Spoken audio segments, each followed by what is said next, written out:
Hey guys, welcome to chapter 42. I just hit my arm on my shirt, which is kind of sucks. Anyways, music and you're human. It's like, to me, the title is just like right now with how YouTube is. Like, I feel like it's every YouTuber just making music. So it's kind of like, it just bothers me so much. Like I could just switch the title with like YouTube and music, YouTubers and music. And like, YouTubers don't even have to be in the music side of things. They just freaking bring out random freaking music videos. I'm just like, are you even good, son?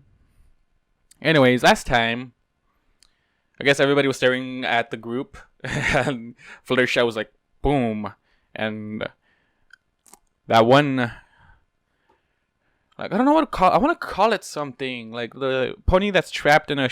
I'm gonna call it Shadow. I'm gonna call it Shadow. Like, we don't know its gender, but it's Shadow. So apparently, it was saying that he saved Max from the pit, and I'm just like, you probably told him about that promise, but what? Like, I'm gonna say Max has a guardian angel watching over him, apparently, which is really weird. Also, music and you're human. I'm so excited to see what this will bring up for Max. Anyways, let's hop right into it. I splayed out across the cushions of one of the seats within the royal coach as the train sped down the tracks. Staring at the cards in my hands, the train chugged along, carrying us forward towards Canterlot at a steady pace. With heartwarming Eve coming up.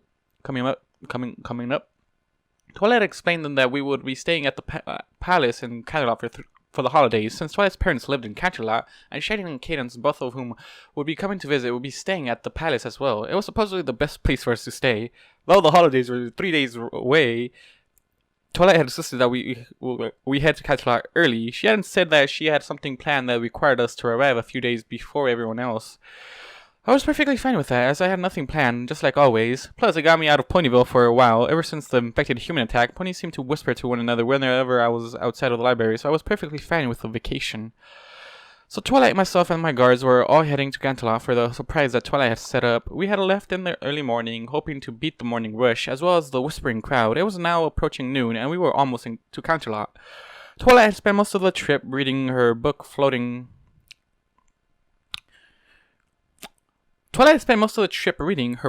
beside her head as she hummed quietly to herself. Ebony was reading as well, though she held her book in her hooves. Spike was passed out beside Twilight, snoring lightly as he napped. Upon the train leaving the station, Primrose had immediately pulled her trusty deck of cards out of her pouch, and River and I had quickly joined her in a card game. We had spent most of the trip playing Old Maid, which I had taught them during our lockdown at the library. Primrose had taken an immense liking to it, and seemed to be extremely talented at getting rid of the Old Maid whenever she acquired it. As I don't know why you can't tell us why we're going to Canterlot early, Avera huffed as she held out her cards to me face down. Reaching out, I picked one of the cards near the middle of her hand. A quick glance showed me that it was an 8, which I did not have in my hand. Sliding the card into my own collection, I then offered my cards to Primrose. I told you, it's a surprise, Twilight said, not glancing up from her book. Primrose grabbed one of my cards, a Luna, before grimacing and slipping it into her hand. For now, her cards, she offered them to Aurora. Does it have anything to do with the other princesses? She asked as Aurora picked a card. Nope, Twilight replied as she turned the page.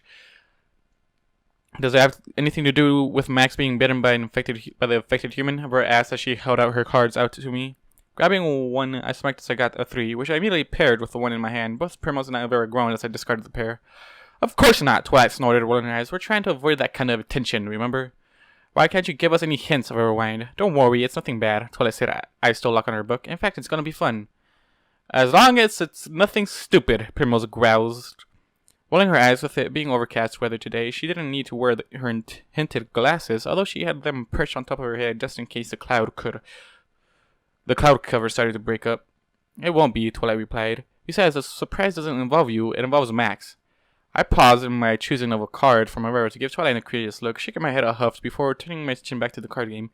Pulling a card, I glanced at it before grimacing. I don't need a 2. I held out my cards to Primrose, and she quickly nabbed the 2 that I just acquired. Looking at it, she smiled before tossing it and another 2 onto the seat beside her. Aurora groaned.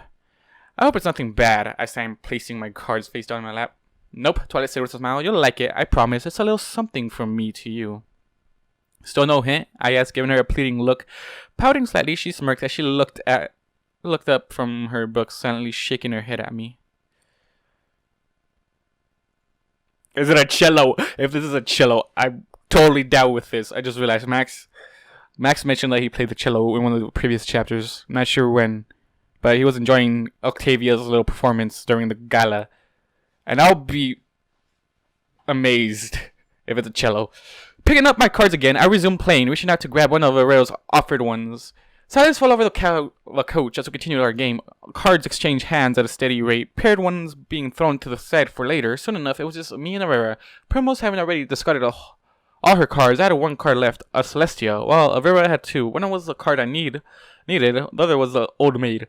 As she held out her cards in each hoof, I glanced back and forth between the two. I was unable to tell by her expression which card was which. As she stared straight ahead, her expression blank, I hesitated, my hand hovering over the right card before moving to the left. I wiggled my fingers, frowning softly, before plucking the left card out of her grasp. Flipping it quickly, I threw my hands into the air and hooted in triumph when I saw Celestia staring back at me. Aurora growled as she slammed her head on the cushion in front of her. Bucket, Aurora growled, her voice muffled. Looks like you're buying the drinks next time, Primrose snickered as she began to gather the scattered cards. She shuffled the deck. I sat up and glanced out the window. The scenery flashed by as the train sped along, traveling through the shadow of the mountain of Canterlot. Running a hand through my hair absentmindedly, I glanced down at the base of the mountain. The hole that was being dug out had expanded greatly since the last time I had laid eyes on it. Wooden planks and walkways crisscrossed the empty space, providing the guards and the digging humans with the means to quickly descend the hole. The hole seemed to delve into the earth, being swallowed into darkness the deeper it went. A thin trail of ponies accompanied by minecarts exited the shaft, each cart filled with rocks and dirt. The debris was carried off, dumped off to the side of the site in a massive pile. The entire site was roped off by a large fence. They're still at it, I mentioned offhandedly as our train slowly circled the site. Twilight glanced up, giving me a confused look before glancing out the window herself. Oh, she said, leaning forward as well. Wow, they really are still working on that. I would have thought they would have been finished by now. They ran into a massive crystal vein, stopped the digging humans dead, but they have since managed to break through and are back on schedule, Ebony said, not looking up from her book. Whatever's down there is still emitting random bursts of magic, and they believe that our diggers should be able to reach the source by spring. How do you know that? I asked, turning my gaze from the window to look over at her. I was part of the team that discovered the source, Ebony answered, glancing up at me. I sent the info to Princess Celestia, and she allowed us to try digging. When I was reassigned to watch Discord, my friends still at the dig site kept me up to date. I still receive letters from them about once a week. You were part of the team that first sensed it? Twilight asked, giving her a surprised look. How did you first pick up the frequency? What tests were you doing at the time that picked up the magical resonance? Ebony rubbed the back of her head with a hoof, smiling sheepishly. We were kinda using magic to throw pieces of chocolate into her mouths without moving, she admitted, blushing as she looked away. Twilight blinked several times, giving her a curious look. You discovered it by accident? Ebony chuckled weakly, her ears playing backwards. How we discovered it doesn't matter, she defended. It may have been an accident, but in the end that didn't matter. We compiled our findings and sent them to both Celestia and the Archmage. Celestia acted on our findings quickly, with the Archmage taking over soon after. Any idea what's down there? Primrose asked as she began to deal out cards. I picked up my cards, finding them out in order to see what I had. I grimaced inwardly when I saw that I had the Old Maid right off the bat. No idea, Ebony said with a shrug. All I know about it is that whatever it is, it's got a massive amount of magic, the likes of which I have never felt before. Could it be potentially dangerous? Aurora asked, tilting her head back to look at Ebony. The unicorn just shook her head. We're not sure. It's not organic. It's artificial, much like a talisman or artifact. So no giant monster is going to burst out of the base of the mountain and kill us all? Aurora asked, holding her cards out to Primrose. The pony took a card and immediately threw down a pair onto the cushion beside her. Not that I'm aware of, Ebony said, giving her a confused look. Good. Primrose held out her cards to me and I grabbed one. Discarding the 2 3s I now had, I offered my cards to Aurora and a small smile touched my face when I saw that she had grabbed the Old Maid. She gave me a quick glare before holding out her cards to Primrose. As the three of us fell back into the swing of our game, Twilight returned to her book. Flipping open to her bookmark, she settled down on the cushion, leaning her shoulder against me as she did so. After a few seconds of her attentively placed her wing against my back, I leaned back, nestling up against her as I pulled a card from Primose's hand. I felt Twilight hum happily as the train continued to roll along, taking us nearer to our destination. What does Twilight have planned for Max? This is like a heartwarming surprise for him. Or a Christmas surprise.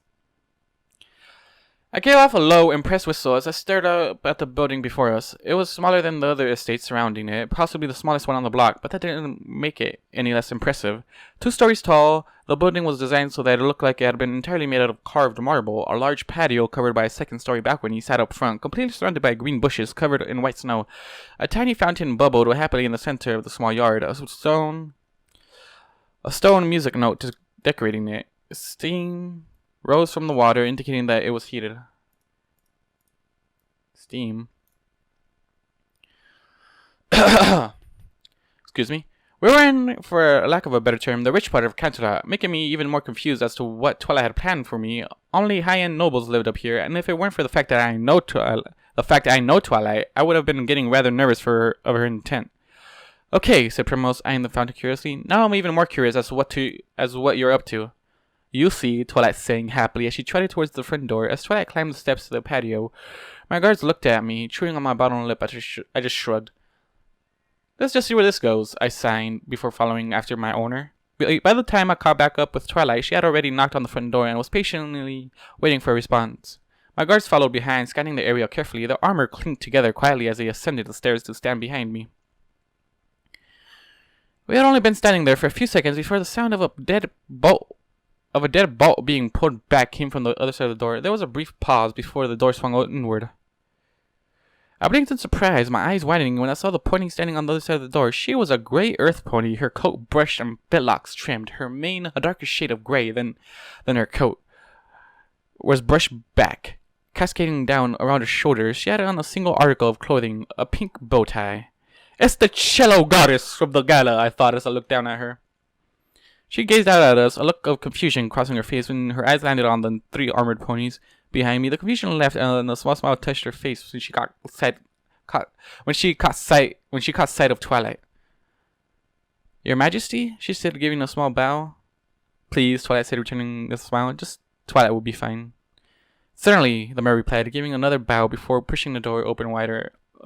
Before pushing the door open wider and mushing us in.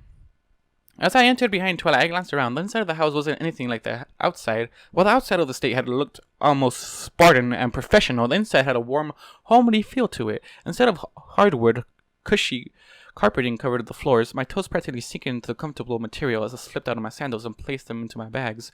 A hint of cinnamon filled the air, wafting up from lit, scented candles. Just off of the entryway, a 2-step landing led into an opening living.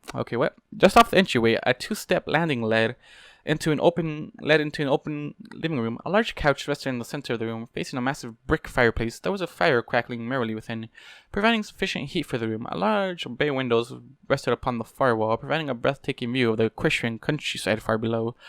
Looking out the window, I was suddenly made aware of just how close to the edge of Canterlot city we were.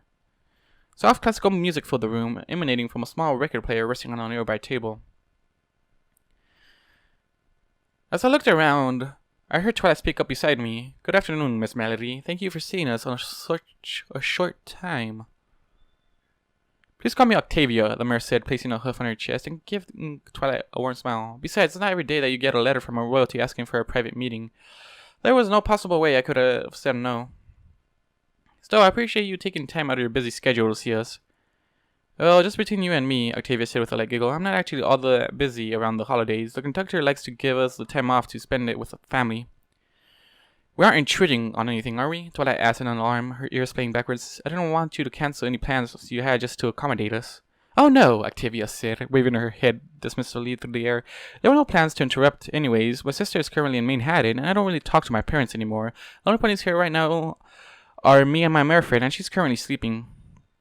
We won't wake her, will we? Twilight asked. This caused Octavia to laugh, her purple eyes dancing with mirth as she raised a hoof to cover her mouth. Wait a minute. Is Twilight planning a dance that she couldn't get at the gala?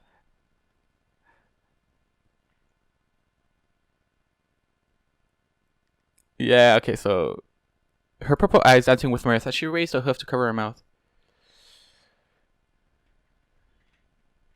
Forgive me for laughing, she said when Twilight gave her a confused look, but a train running through her room wouldn't that be enough to wake up that mare. With how deeply she can sleep, if it weren't for the fact that she was breathing, I wouldn't mistake her for being dead.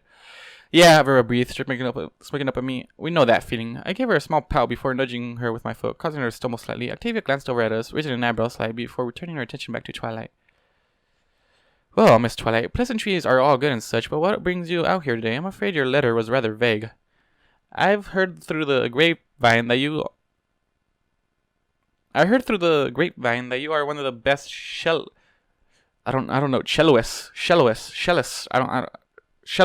out there. I don't know how to say that properly. Twilight said, giving her a warm smile. And I recently found myself in need of your help. The eyes of all three of my guards lit up, and when they all exchanged knowing glances, I was still a little confused as to what was going on. Octavia's face lit up at Twilight's words, and a small smirk slowly spread across her face. Oh my, she said, a hoof going to mouth. Oh my, she said, a hoof going to mouth. Could it be that Princess Twilight Sparkle wants to learn how to play the cello? I must say I'm deeply honored that you chose me for such a task. Massa, what's brought on the sudden longing? Twilight chuckled nervously, tapping her hoofs together in front of her in an agitated manner. She glanced over at me, her ears folding back before turning her gaze back to the smirking Octavia. Well, you see, she gulped, her wings twitching by her side. I'm not actually here to learn how to play the cello. The smile left Octavia's face, and she gave Twilight an incredulous look. Beg pardon?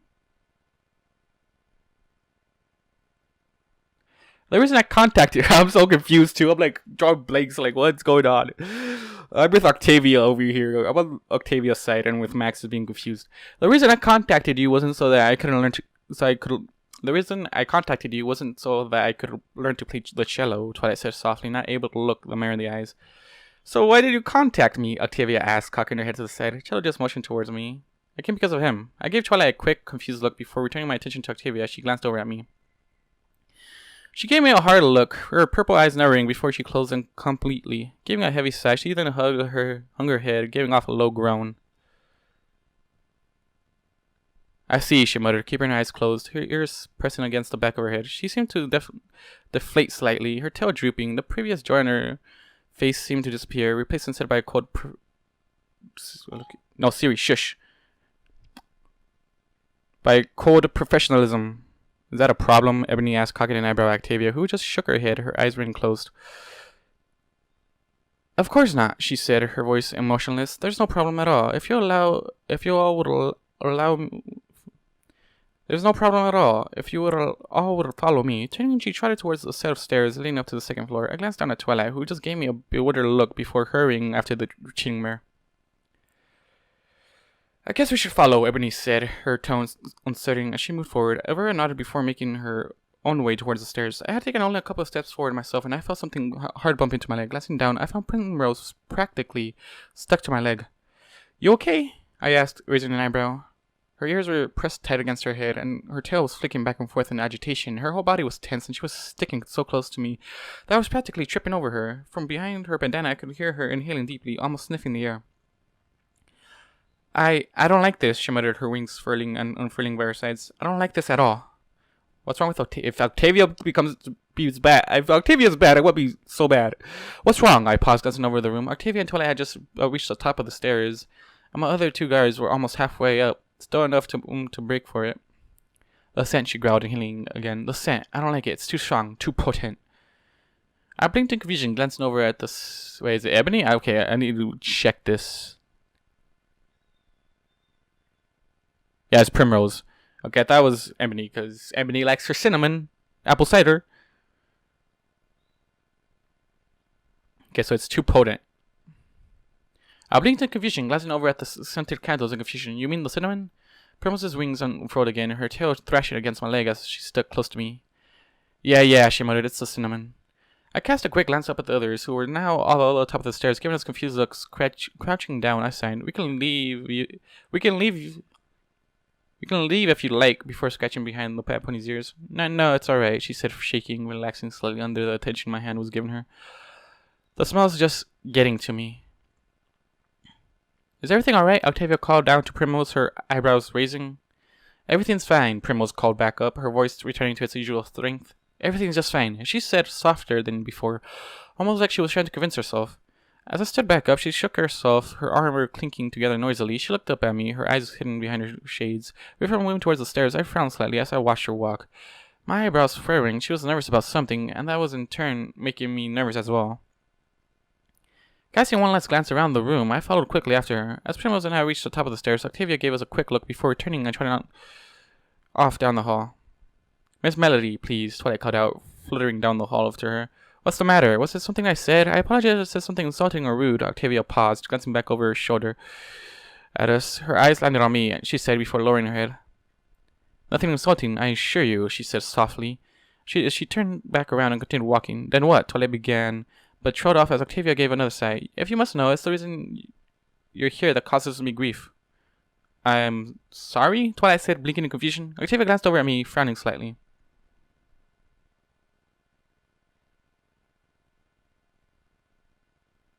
Wait a minute, what? You aren't the first to come to me asking that I teach your human how to play an instrument, she said. "Many nobles have arrived on my doorstep, waving their bits in my face and commanding me to teach their human to play for them. They want their humans to serenade them while they eat, to impress their friends, or to make them seem better than the other nobles' humans. Mainly think that because of my abilities I should be able to teach their human to play an instrument their owner's desire." "You taught humans to play?" Ebony asked, surprised. "Tried to," Octavia replied entirely. "I've tried to in the past, multiple times, and all that I achieved is 13 broken cellos, 7 smashed violins, a bent trombone, and a smashed bass brought down upon the owner's head. And of course, it's not being able to train their humans. I have proven to the nobles that I am not as amazing as I claim to be." Octavia rolled her eyes, huffing heatedly in disgust. "I've tried to explain to them that I never claimed that I could train humans. I don't even know where that rumor got started." As we walked down the hall, Primrose walked close to me, behaving almost like a dog that knew she was somewhere she wasn't supposed to be. I looked around the hallway, trying to figure out what was making her so nervous. The small cinnamon had long since faded, and I couldn't see anything that would cause her to be nervous. We passed by several closed rooms, as well as a handful of paintings on the walls. I frowned when I realized that, unlike the floor below us, the second floor didn't appear to have any windows. Stepping quickly, I nudged Aurora with my foot, when she glanced back at me. I motioned to the walls before she sighed quietly. "Windows?" She blinked before glancing over at the walls herself, her ears perking up. "Excuse me, Miss Melody," she called up, causing Octavia to pause in her conversation with Twilight. "Why are there no windows up here?" "I was just starting to wonder that myself," Ebony muttered. "The second story contains both my studio as well as my married friends," Octavia explained. "There are no windows so that we aren't able to tell the time. There are no windows so that we aren't able to tell the time by the passing of the sun. It helps us remain focused on any new pieces we are working on. No clocks are up here either." "Interesting." "Plus," she added with a soft chuckle, "my married friend is a bit of a night owl. She works the night shift over at one of the nightclubs here in Canterlot, so she tends to sleep during the day. Despite the fact she can sleep through anything, she still prefers the lack of sunlight when sleeping. Anyway," she said, coming to stop outside one of the closed doors at the far end of the hall, "here we are." Twisting the door handle, she pushed the door open and entered.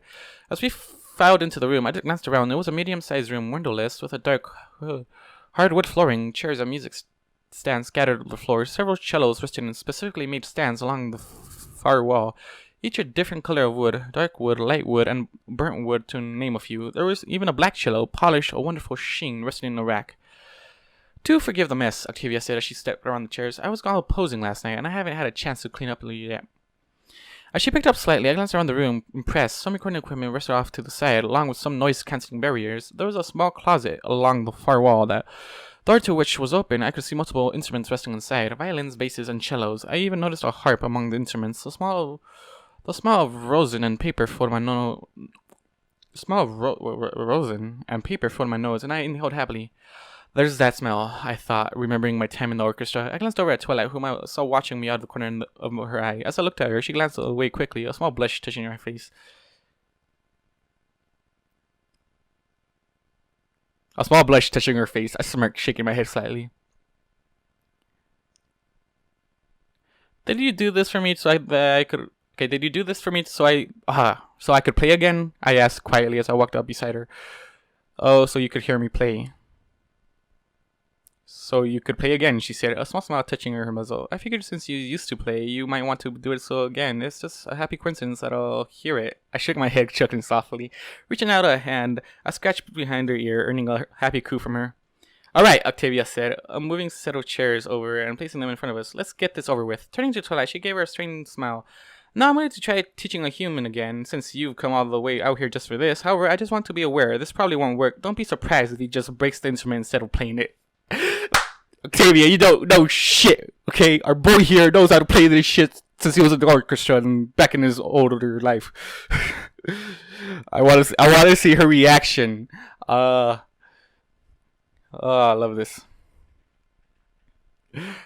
I'm just getting hyped now. Oh, I know, Twilight said with a smile. Please relax, Octavia. Despite what you might think, I didn't come here to have you train my human. I came here to hear you two play. Octavia stared at Twilight, blinking in confusion. I beg your pardon? As the two talked, I stepped away towards a row of shellos, running my hands over the smooth surfaces. I smiled softly, gently picking up one of the middle ones, a nice dark brown one. I gave the strings a quick pluck, smiling when I heard the crisp note. It was perfectly tuned and ready for play. Grabbing the bow that was hanging beside it, I proceeded to head back over to the mirrors.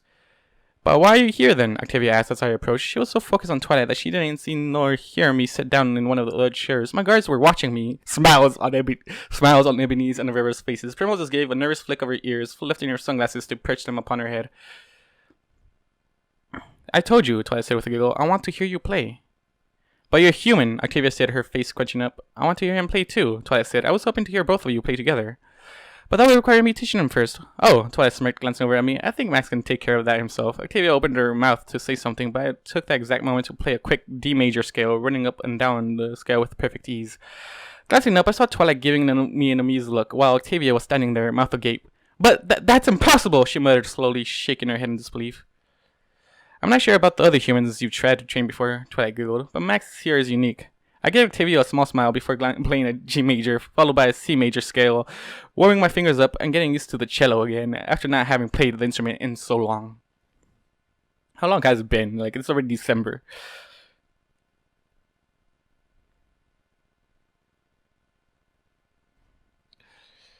How is that possible? How is this possible? I heard Octavia ask as I ran through the scales. Max is different from other humans, Twilight said. Being intelligent probably helps too, Avero snarked, a large smirk on her face.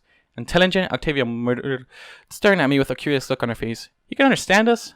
Perfectly, Twilight said happily, nodding her head. And you can play the cello, she muttered, more to herself than anything else. She tapped her chin, a thoughtful look on her face as her eyes narrowed slightly. After several seconds, she asked, can you play more? A large smile slowly spread across my face, causing Octavia to take a step back. Her ears played backwards, putting my hand into position. I placed the bow upon the strings and began to play. Wait. What is this? Is there music here? There is music. It comes with music. I am so... What is this though? What is this? Come on, YouTube, load up. Sorry guys, I really want to know what this is. What is he playing in front of Miss Octavia? Okay, ad, I don't need you right now. I need Johann Sebastian Cello Suite No. 1 Prelude in G major. Okay. I'm not sure if I'm going to edit that in, but hopefully I do. Anyways. Began to play. Okay. A large smile slowly spread across my face, causing Octavia to take a step back, her ears playing backwards. Putting my hand into position, I placed the bow upon the strings and began to play. I'm not going to sugarcoat it. I started out rusty at first. It had been a long time since I had last played the song, and a few bad notes earned me a couple of flinches from my listeners. However, as I continued to play, the memories returned, and I found myself smiling as I fell back into my old groove. I hadn't even realized how much I had missed playing the cello until this moment. As the notes continued to flow from the strings at the ministration of the bow, the ponies slowly began to gather around me. Everyone and Ebony were just watching curiously, amused smiles on their faces. Primrose looked like she was beginning to relax, a small smile on her face. Octavia was eyeing me with a critical look and a neutral expression on her face as she watched my movements closely. She almost reminded me of my old music teacher. Twilight was watching with a large smile on her face, her ear twitching in time with the music. As the song came to an end, I lowered the bow, sighing happily. Twilight clapped her heels together, giggling happily. That was amazing. Incredible, Octavia said. I wouldn't even have believed it if I hadn't seen it with my own eyes. A human playing a cello. The way his fingers moved across the hoofboard with such ease, it was breathtaking. Chewing on her bottom lip, she continued to stare at me for a few seconds before a smile broke out across her face. This is truly magnificent, she cooed, her purple eyes sparkling. Max, was it? I nodded my head, tapping my fingers against the top of the cello. Despite the rocky start, you played that piece beautifully. At least I think you did. I never heard that particular piece before. Yes, yeah, it's my piece. I feel like any music, Max just owns. Literally, Max just owns any music. She tapped her hoof on the wood as she pursed her lips. Her eyes drifted over to the rack of cellos, and her ears slowly perked up. I cocked my head to the side as she trotted over and grabbed a cello of her own. Sitting down in the chair across from me, she plucked at the strings, checking to see if they were in tune. Satisfied, she glanced up at me, a mischievous smirk on her face. How about a game I like to play with my students, she asked. One of us plays a part of a song, and the other tries to copy it, kind of like what the ponies over in the Appaloosa play. Dueling banjo strings, I believe, only more refined. I nodded my head, earning me a large smile from her. Excellent. How about you start and I'll follow? Scratching my neck, I mentally ran through the list of music I knew, trying to find an appropriate song. My eyes lit up as I decided on a song. Oh my god. Oh, I'm not sure. I'm pretty sure I'm not going to edit these in.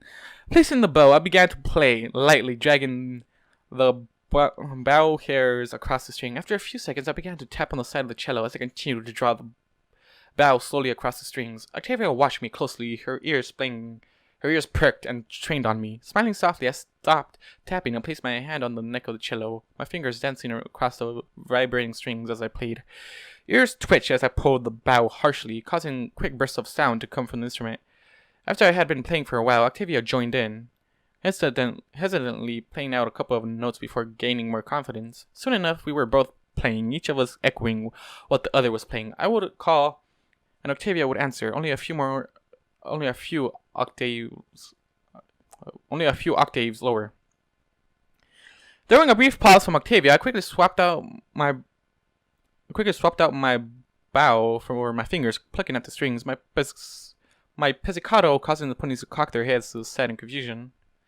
I chuckled softly as I continued to pluck for a few more seconds before returning the bow to the strings. Octavia and I played for a few more minutes before we both trailed off at the same time. The last notes seemed to hang in the air for a few long seconds before the room became silent. Both of us just stared at each other, oblivious to the other ponies who were beginning to stomp their hooves in applause. Well, I'm not exactly used to that type of music, Octavia said, a large smile on her face. I must say, it was quite a thrill to play. Her eyes narrowed playfully, and she licked her lips. Know any more? I chuckled as I placed the bow. I keep messing this. I'm calling it bow. As I placed the bow back onto the strings. We continued to play for several hours, one song after another. Octavia seemed unable to get enough of anything I played. She was almost like a little kid in a candy shop, a large smile on her face as she watched me play. There were several times she had asked me to repeat a song just so she could play it again. Once or twice she had stopped playing to grab some paper, writing down certain phrases or bars that caught her fancy. She loves music. So do you. She was able to pick up the songs quickly, playing along with me only after hearing the main bars once. There were even moments where she could play parts she had never heard before. I just chalked that up to the music of harmony, much like when Twilight had sung parts from Phantom of the Opera. Come on, Octavia pleaded, gets up at me with soulful eyes. One more song? Sighing, I shook my head, chuckling softly. Shifting in my chair to get myself into a more comfortable position, I held up one finger and nodded in agreement. Lowering my hand into position, I plucked at the rosin-covered strings as I began to play.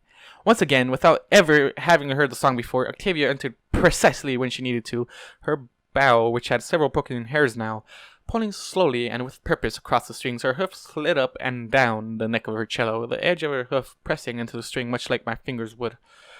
After a few seconds, she slowly closed her eyes. Her entire body was sweating in time with her bow strokes. The smile slowly left her face as she played more, a look of calm soberness falling over her. I continued to pluck my part along, tapping my bow on the string occasionally to get a better look. Octavia put her entire bow into it, pulling from the tip to frog and back again with professional precision. A few tears trickled down her cheeks from her closed eyes. As we neared the end of the song, the last note finally rang out, hanging precariously in the air for a few seconds before fading fading completely. Lowering her bow, Octavia gave a low sigh before opening her eyes and smiling. Beautiful, she murmured. Her eyes slightly unfocused. Simply beautiful. She blinked a couple of times, glancing over at me as I chuckled. You laugh, but that truly was a magnificent experience. It's been too long since I last experienced something so unique. Well, I'm glad you enjoyed it, Twilight laughed, moving to stand beside me. She glanced up at me, nudging my arm with her wing. You look like you were having fun as well, she smirked. I stuck my tongue out at her, but laughed nonetheless. Well, it wasn't my preferred music genre, Evero said, standing up and stretching, but I'll admit it, I'm impressed. Indeed, Ebony said, nodding her head twice. You play very passionately. That's one word for it, Octavia said, running a hoof through her mane, straightening it out. I must say, despite how I came across in the beginning, I would not be opposed to you coming back for another visit. Another visit? Avera asked with a smirk. But I thought you didn't want to deal with humans. Octavia opened her mouth to respond, but was interrupted by the sound of a door slamming shut down the hall. Glancing at the door in surprise, a small smile touched her muzzle. It would appear that Vino is up early today, she said, shaking her head. It must have been a slow night for her. She usually sleeps later than this, although she chooses to be told. I'm not sure what time it is exactly. You sure we didn't wake her? Twilight asked, worried. The two of you playing was rather loud at some points. I'm positive, Octavia chuckled as the sound of hoof steps came from the hallway. I screamed in her face before, and I failed to wake her. The sound of cellos from down the hall wouldn't have phased her. As the hoofsteps grew in volume, Primrose tensed up beside her, her ears standing at attention. Her face paled as she inhaled deeply, her nostrils flaring. She moved to stand beside me, her wings twitching sporadically. What's your problem? Aurora asked, giving her a bemused look. And nothing, Primrose growled. Just nothing. Sure, it doesn't look like nothing, Aurora said, raising an eyebrow. You look like you're about ready to bolt. Just shut up, Primrose snapped, glaring at her. Grabbing her bandana, she pulled it up over her muzzle. Aurora blinked in surprise, but before she was able to respond, a voice came from the library. Tavia? In here, dear, Octavia called out, glancing towards the door. Her ears flicked over to our group, and she added, We have guests over. Soft muttering came from the hall, followed by the telltale sound of magic. A few seconds later, the door to the room swung open fully, and the pony walked, or more like stumbled in. My eyes widened in recognition as I saw that the pony was the unicorn mare who had saved me from blue blood at the gala. Her short, two-tone blue mane was a mess, strands sticking out at odd angles in one of the worst cases of bedhead I have ever seen. A pair of dark shades rested over her eyes, completely blocking them from view. Her ears glinted as her earrings glinted as her ears flicked, and she gave off a loud, jaw-cracking yawn as she entered the room. Morning, Tab, she muttered, moving to lay her head on Octavia's shoulder. Primrose stiffened, her eyes never leaving the mirror as she drew nearer. Octavia giggled before leaning over and pecking the new mirror on the cheek. Good afternoon, Vinyl, she said. You're up early, aren't you? Couldn't sleep, the mirror Vinyl muttered. What? Couldn't sleep? The mirror Vinyl muttered sleepily, resting her cheek against Octavia's. And why's that? Don't tell me that it is because we were being too loud, because the day I wake you... Okay, and why's that? Don't tell me that it's because we were being too loud, because the day I wake you due to the noise level is the day I eat my cello. Too hungry, Vinyl murmured, turning her head and nipping at Octavia's neck playfully. Out of the corner of my eye, I saw Primrose quiver slightly. Vinyl, please, Octavia giggled, pushing the mirror's head away from her neck with a hoof. We have guests, important guests, too. Vinyl raised her head, and I could tell she was blinking her eyes behind her shades, trying to get the sleep from her eyes. Glancing over at us, a small smile touched her face. Princess Sparkle, it's been too long. I think the last time I saw you was at your brother's wedding. It was, Lady Scratch, I said with a nod. Though I do believe you've been in Ponyville several times for Pinky's parties, and I really wish you'd just call me Twilight. And I wish you wouldn't call me Lady Scratch, Vinyl said, a sour look on her face. Sorry, I tapped on the microphone. Sorry if I messed up there. But that's your title, Twilight said with a smirk. You know damn well that I only accepted that title was because Luna was insistent, Vinyl snorted. Buck, I don't even show up to any of the lunar courts. Drives the rest of the nobles batty. I prefer my turntables to the backstabbing anyways. Scratching the back of her head, she yawned again. Her jaw popping as she recovered, she turned her head in my direction. Upon seeing me, she froze. Buck, Tavia? She muttered, shaking her head. I thought you said you weren't going to try and teach humans again. Remember what happened last time? It took us over 15 minutes to get that base off of the stupid mare's head. I know what I said, Vinyl, and I still stand by it, Octavia said before smirking. But this is a special circumstance. What's so special about it? Vinyl asked, turning to look at her. I know he's a human to a princess, but I don't see how that makes him unique. I mean, I know he's a looker, but still. As she looked away, I reached down into my bags and pulled out my notebook and a marker. Uncapping it, I quickly read out a message. He's different from other humans, Octavia said, waving a hoof at me. Randall raised an eyebrow before glancing back at me as well. How so? I smiled at her, holding up my sign in the process. Thanks for sending me from Blue Blood. He's intelligent. Octavia said with a smile. Amazing, isn't it?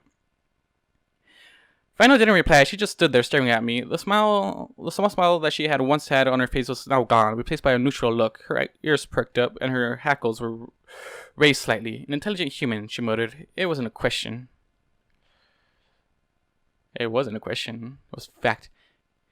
Even though I couldn't see her eyes, I had the distinct feeling that she was looking into my eyes, straight through them and into my soul. I shivered, growing uneasy under her stare. For the briefest of moments, I felt like I was mouse beneath the eyes of a hawk.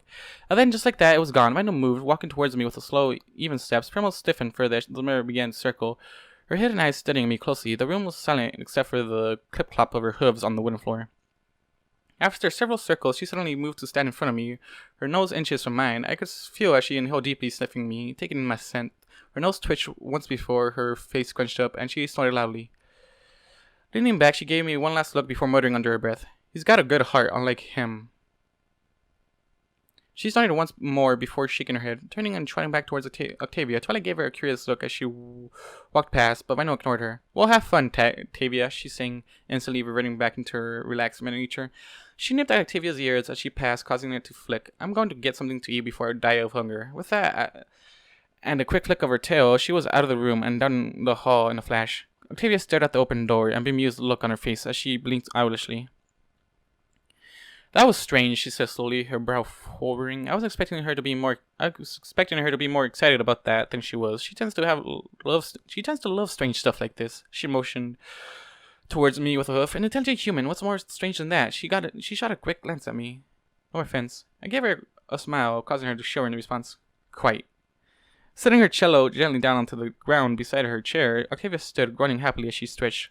Well, that was certainly more fun than I've had in a while, she said, straightening her bow tie. However, I do believe I have kept you for longer than we originally planned. I do apologize for that. I don't normally get so caught up in the music like that.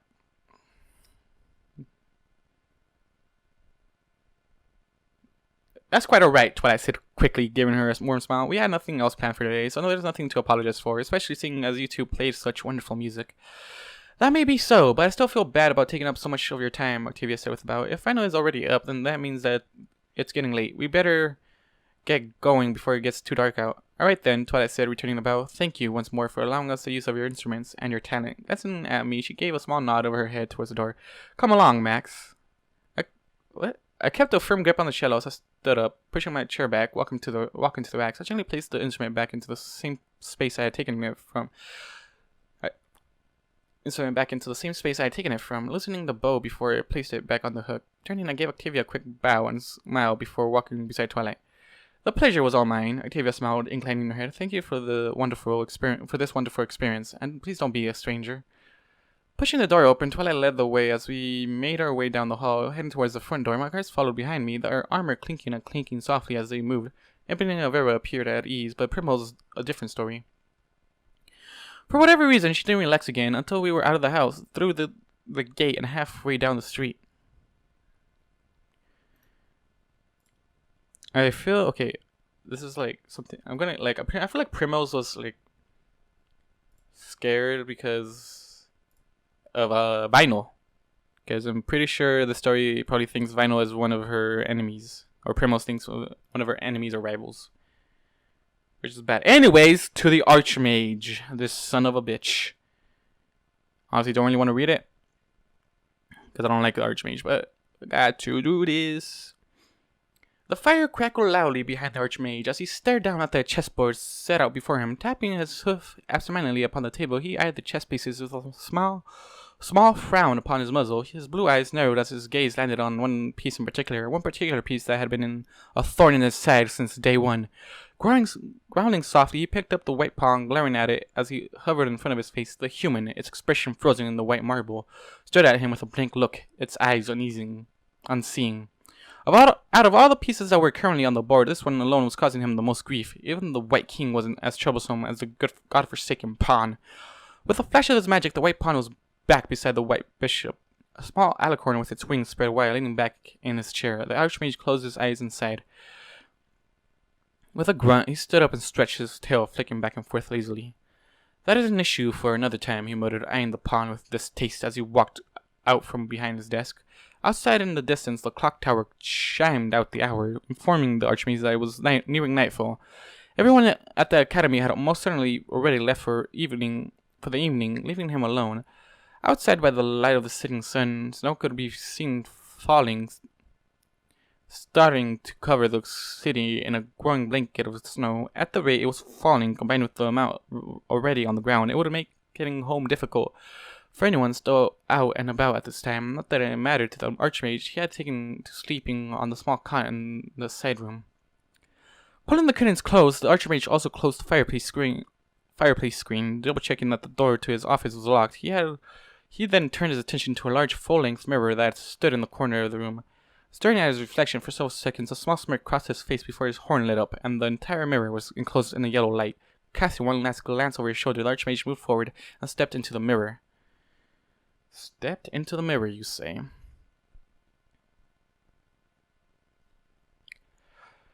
The reflective glass washed over his form like water as he pushed his way through. There was a brief tightness in his chest before he slipped through, the entire world seeming to rotate on him until he felt like he was upside down. There was a bright flash of white before he found himself standing in a dimly lit cavern. Several unicorns gathered around, and an active fire pit glanced up as he appeared, eyeing him with a blank stares before returning to their card game. Each one had a bandana somewhere on their body, a red piece of cloth with a black flame on it. Snorting loudly, the archmage walked past the group, not even glancing in their direction. They didn't matter to him anyways. He had simply released them from prison. They were Darkflare's responsibility now. Walking deeper into the cave system, the archmage passed by the other groups of unicorns. Some were relaxing around the other fire pits, crackling merrily away, while others were sleeping. The majority of them, however, were watching as the archmage slowly made his way through their midst, stopping what they were doing to watch him walk by. Reaching the far end of the cavern, he approached a large stone door that was embedded within the rock fire. It was one of several, each one sturdy and unyielding. Constructed near the doors was a large wooden platform with lanterns hanging from several of the beams. Wooden stairs led from the platform up towards several passageways that led deeper into the cave system. Eyeing the makeshift space, the archmage raised a hoof and pounded upon the middle door. Once that it was complete, he took a few steps back and waited. He didn't have to wait long before the sound of grinding gears reverberated through the door, and it swung open with a groan. There was a brief pause before a large red unicorn exited, his black mane hanging in front of his icy blue eyes. Several large blue feathers floated in his magical grasp, and he twirled one absentmindedly as he glared at the archmage. Seriously? The archmage asked, staring up at the feathers with a displeased look. I realize she's your prisoner, but must you torment that mere soul? Now, I knew I was gonna feel bad for the guard that was guarding them. I realize she's your prisoner, but must you torment that mere soul? Oh, don't even start with me, Darkflare growled, baring his teeth. You abandoned us, left us in the dark, and then just popped out of the blue and started giving me that what for? I don't think so. Now what do you want? I find myself in need of your services again, the archmage said, his face still neutral. I ain't some pup you can just summon when you need shit to get done, Darkflare snorted. What makes you think I'm gonna help you after you up and disappeared on us for a month? It's rather hard to remain in contact with you when I have Celestia breathing down my neck, the archmage said, a hint of anger soaking into his words. She suspects me, but currently hasn't required any proof to act.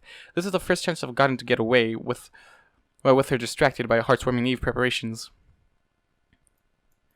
You still haven't answered my question, Darkflare snorted, his eyes narrowing. What makes you think I'm even going to help you? I'm willing to pay you, Darkflare snorted, shaking his head. Double the usual price. This caused the stallion to blink, his blue eyes widening slightly before a smirk touched his lips. I'm listening. The archmage had to fight the grimace of disgust that threatened to flash across his face. Stupid pony, all he cares about is money. If it weren't for the fact he knows how to get things done, I would have left him to rot in the dungeons. Loading up his horn, the archmage lifted a large bag of bits into the air. Darkflare's eyes immediately locked onto it, the hunger clearly visible. Slowly waving the bag back and forth, the archmage growled, There's someone I need you to retrieve from Manhattan. Which is probably Van. I am just pissed. I knew that the guard The prison guard was gonna fucking get tortured. Now I'm pissed off about it. Like, seriously, can you not?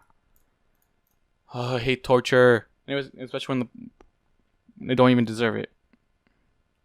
Anyways, guys, thank you all for watching. Don't like you guys do, and I'll see you guys in the next video. Goodbye. 100,000 stories have filled my head as I look for the answers in what I've read. Secretly waiting for my life to change, and with this transformation